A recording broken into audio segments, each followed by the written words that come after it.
tragedy. The BBC's Sophia Tran-Thomson reports. More than 1,600 migrants rescued from the water. A woman's body was also recovered. And that was just 2 days' work for the Italian Coast Guard this week.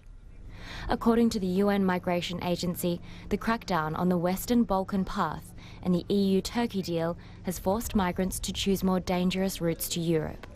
This year, over 160,000 people have travelled to Europe by sea, 75% landing in Italy.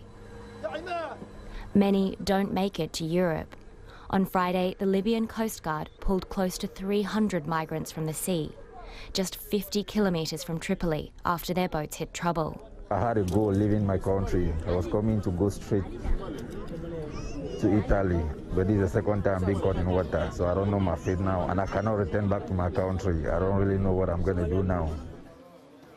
Libya has long been a transit hub for migrants trying to reach Europe, and many have fallen prey to traffickers. The government is currently investigating alleged slave trading following the release of video footage appearing to show migrants being auctioned off and sold for as little as $400.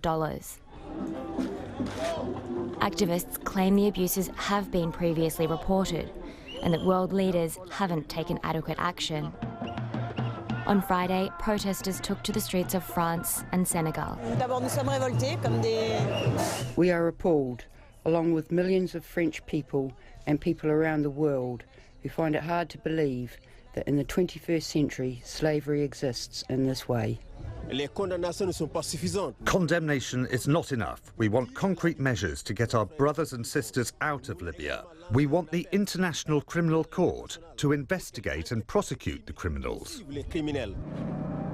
While people continue to make desperate attempts to reach Europe, though, the suffering and risk of abuse will continue.